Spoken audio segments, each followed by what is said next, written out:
მტკვრის სანაპიროზე. გორგასლის 109 ნომერში ეს ტერიტორია მალე გადაიქცევა სამშენებლო მოედნად. 17,600 კვადრატული მეტრი ნაწილობრივ უკვე შემოღობეს. აქ მრავალბინიანი საცხოვრებელი კომპლექსი უნდა აშენდეს. იქით უკანა მხარეს კორპუსების მშენებლობას იწყებენ, თუ იცით? ხო, აშენებენ. დაჟე ჩვენ გეუბნებია რომ აქ ის კორპუსები უნდა ავაშენოთ და ჩვენ აქედან შემოგვდის ის მანქანა რომ საქონელი და ვეღარ შემოხვალთ აქედან, იმიტომ რომ კორპუსი უნდა ავაშენოთ. რა ინტერესი აქვს თბილისის მერს და მის გარემოცვას ამ მასშტაბურ მშენებლობაში? მფლობელები და გაცემული ნებართვების ინტენსივობა ეჭვსაჩენს, რომ ეს რიგითი დეველოპერული პროექტი არ არის. ორთაჭალა ჰორაიზონმა სულ 3 კორპუსი უნდა ააშენოს, ჯამში 91,000 კვადრატულ მეტრზე მეტი. ერთი 36 სართულიანი, ორი 31 სართულით. თბილისის მთავრობამ ეს პროექტი უკვე მოიძონა. 2025 წლის დეკემბრამდე პროცესი ნელა მიდიოდა, მაგრამ თვის ბოლოს თბილისის საკრებულო მლამის ერთ სამუშაო დღეში კომიტეტებში განიხილა, შეისწავლა და დაამტკიცა განაშენიანების რეგულირების გეგმა. სამშენებლო დოკუმენტაციის მოწესრიგება დეკემბერში ძალიან დიდი სისწრაფით დაჩქარდა. საკითხი იყო უკვე მისული განაშენიანების რეგულირების გეგმის დამტკიცებამდე, რომელიც შეითანხმა თბილისის მთავრობამ, შემდგომ ერთ დღეში ფაქტობრივად საკრებულომ დაამტკიცა განაშენიანების რეგულირების გეგმა. ანუ გვიმტკიცებენ, რომ აი ამ მოცულობის 80,000 კვადრატული მეტრის ფართობის მშენებლობის საკითხი საკრებულოს წევრებმა შეისწავლეს ერთ დღეში, მოასწრეს და ჩაატარეს მაგალითად ურბანული კომისიის სხდომა, სხვა შესაბამისი კომისიის სხდომები და შემდგომ უკვე საკრებულოს სხდომაზეც მიიღეს ხმების უმრავლესობის. და როდესაც ასეთ სისწრაფეს ხედავ სამშენებლო დოკუმენტაციის მოწესრიგების, რომელიც უბრალოდ სხვა შემთხვევაში არ გვხდება, გარდა ორი შემთხვევისა ეს არის კორუფცია, ან როდესაც გვაქვს პოლიტიკური მეგობრების, ან პირადი მეგობრების სამშენებლო ნებართვების შეთანხმების საკითხები. არის თუ არა ეს მრავალმილიონიანი დეველოპერული პროექტი კახა კალაძის. საკრებულოს თავმჯდომარესთან ახლა იმის გარკვევას ვცდილობთ, იყო თუ არა მერის თხოვნა, რომ ნებართვების სწრაფი ტემპით გაეცათ. თუ არა, მაშინ რამ განაპირობა ასეთი ფორსირებული მუშაობა? ორთაჭალა ჰორაიზონის პროექტი არის პროექტი, სადაც ყველა პირი არის მერთან დაკავშირებული. მაინტერესებს გავლენებით მოხერხდა ეს ყველაფერი, რომ დაჩქარებულად დადებითი მოვლენა დედაქალაქში, რაც ხდება უამრავი რაღაცა ხდება ქალაქში და თქვენ თუ გაგიშუქებიათ ერთი მოვლენა მაინც დადებითი უნდა ერთ დღეში ახერხებთ, რომ კომისიებზე გაიტანოთ, შეცვალოთ, დაამტკიცოთ ხოლმე? თუ ეს იმიტომ ხდება, რომ კახა კალაძის და მის სამეგობროს უკავშირდება. თუ კობა ივანოვის გვარი არ გეცნობათ მაგალითად, ან კალაძის კომპანიის დირექტორის ლანე ხასიდაშვილის. თქვენი ტელევიზია არის ტელევიზია პარტიული, იქორძოვებული. ამ უბანში კვადრატული მეტრი ბინის ფასი $1,200-დან იწყება. სართულის და ხედების მიხედვით კი შესაძლოა უფრო მეტიც ღირდეს. მრავალმილიონიანი პროექტის მშენებლობას მწვანე შუქი უკვე ანთებული აქვს. გამარჯობა. ორთაჭალა ჰორაიზონი. ერთი წუთი და გერასული გამორჩე. კორპუსები ვინ უნდა აშენოს აქ ხომ არის? მიბზადით ახლა. გარეთ. გარეთ. კახა კალაძე აშენებს კორპუსს. რა კალაძე არის კალაძე? ვისი? გაიწე ერთი წუთი რა. 3 კორპუსი. ერთი წუთი გაიწე მეთქი, მიბზადით. ბატონო, 3 კორპუსი ვინ უნდა აშენოს? ვინ დგას ორთაჭალა ჰორაიზონის უკან? ჩვენ მფლობელებს შორის აღმოვაჩინეთ კახა კალაძის კომპანიის კალა კაპიტალ თბილისის დირექტორი. რამაც მერის პირად ინტერესებზე ეჭვები კიდევ უფრო გაამძაფრა. გადაფორმებების მთელი სერია 2025 წლის მარტში იწყება. კომპანიას, რომელსაც ორთაჭალაში კორპუსების აშენება სურდა ამ დროს, ოცნების დეპუტატის, გიორგი ბარვენაშვილის წილების მმართველი, მიხეილ ტყეშელაშვილი ხელმძღვანელობდა. დეპუტატი ბარვენაშვილი კახა კალაძის უახლოესი გარემოცვის წევრია.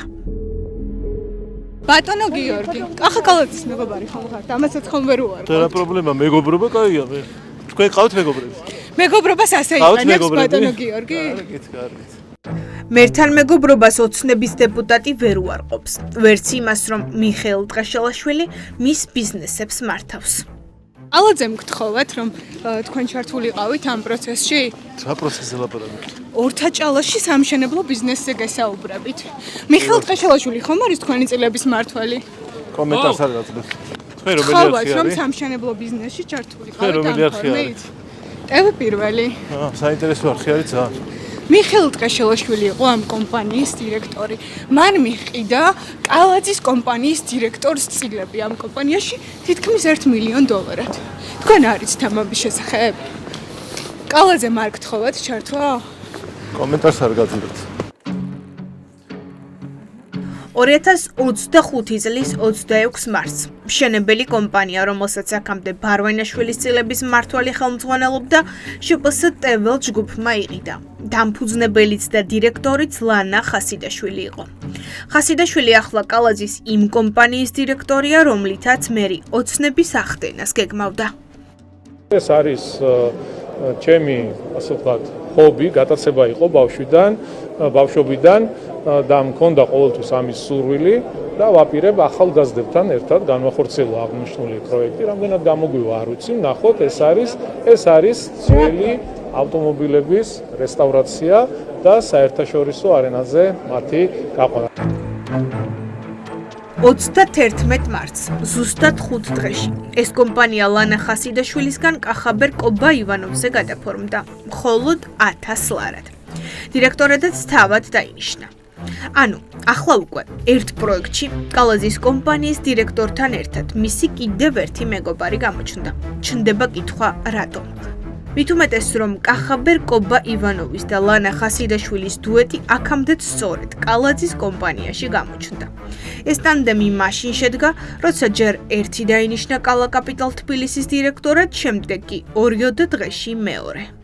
Geotech distribuția Flops Cantina Wines იგივე მისამართზე უნდა იყოს წესით თქვენი კომპანიის მფლობელობაშია. ქალბატონ ლანას ვეძებთ ხასიდაშვილს. ქალბატონ ლანა არ გახალათდი და დადერეკათ. დღეს იყო ქალბატონ ლანა. შეგიძლიათ დავურეკოთ. სადეთ კახა კალაძისთვის გვეკითხა, რა ინტერესი აქვს ორთაჭალაში მრავალმილიონიან დეველოპერულ პროექტში და ფორმალურად გადააფორმა თუ არა მისი წილი ახლო გარემოცვაზე. ორთაჭალის წილებზე უნდა გკითხოთ ბატონო კახა, ფორმალურად გადააფორმეთ კოხბა ივანოვზე. ლანა ხასიდაშვილი ვინ არის თქვენი კომპანიის დირექტორია დღემდე? დედაქალაქის მერისგან პასუხის მოსმენის კიდევ რამდენიმე მცდელობა გვქონდა. ორთაჭალა ჰორაიზონში გვაინტერესებს წილები ფორმალურად გადააფორმეთ. ეგეც სისულელეებს ახლა ლანა ხასიდაშვილი ვინ არის თქვენ? ეგეც თქვენი სისულელეებს. კომპანიის დირექტორიც ის არის და ორთაჭალა ჰორაიზონის მან იყიდა. ეგეც სისულელეებს თქვენით იგონებთ? თქვენი შესაძლებლობები თუ გავალებინ? კითხეთ ისიც, სჯერა თუ არა ასეთი შემთხვევითობის, რომ დიდ სამშენებლო პროექტში, რომელიც სასწრაფოდ დაამტკიცეს, მოულოდნელად ერთად აღმოჩნდა მისი ორი მეგობრის ინტერესები და შუამავლად მისი კომპანიის დირექტორი. ბატონო კახა, ახლა მაინც გიპასუხეთ ორთაჭალას. სისულელეს. მადლობა კი ბატონო. გარჩი. თქვენი მეგობარი, თქვენი კომპანიის დირექტორი ორივე შემთხვევით აღმოჩნდა ამ ბიზნესში ბატონო კახა, ასეთ შემთხვევითობების გჯერათ? კობა ივანოვი და ხასიდაშვილი ერთ კომპანიაში. საინტერესოა კიდევ ერთი რამ. ლანა ხასიდაშვილს, რომლის ხელშიც 2025 წლის მარტში მილიონიანი პროექტი აღმოჩნდა, ბიზნესი აქამდე არასდროს ჰქონია. ჩნდება კითხვა, საიდან ჰქონდა ძვირადღირებული დეველოპერული კომპანიისთვის თანხა.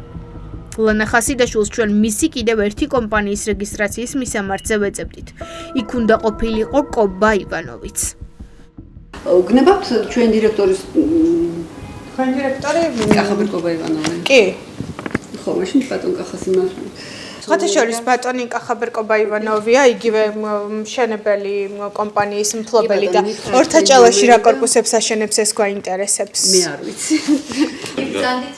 არა, ესე უხეშად არ არის საჭირო, უკაცრავად, ხელს ნუ იქნება. ლანა ხასიდაშვილმა ჩვენთან კონტაქტი არ ისურვა. კავშირზე კი კახაბერ კობა ივანოვი თავად გამოვიდა და კითხვებს წერილობით უპასუხა. ლანა ხასიდაშვილი არის ჩემი ახლობელი. ტეվել ჯგუფის დაფუძნების შემდეგ მიიღო აღნიშნული თანხა სესხის სახით. შემდგომში აღნიშნული სესხიდან წარმოშობილი ვალდებულება კომპანიის წილის შეძენასთან ერთად ჩემს მიერ იქნა სრულად გადმობარებული და კომპანიის მიერ იქნა აღიარებული შესაბამის ვალდებულება. კახაბერ კობა ივანოვი ორთაჭალა ჰორაიზონის მოქმედი მფლობელია. ის ადასტურებს მერთან მეგობრობას, მაგრამ უარყოფს, რომ მასზე გაფორმებულ სამშენებლო ბიზნესში კალაძესაც აქვს ინტერესი. მშენებლობის დაწყება დაგეგმილია საბოლოო ნებართვის მიღების შემდეგ. ბატონ კახა კალაძეს არანაირი კავშირი არ აქვს ამ პროექტთან. დავაზუსტებ, კახა კალაძე თქვენი უახლოესი მეგობარი არ არის? დიახ, მეგობრობთ.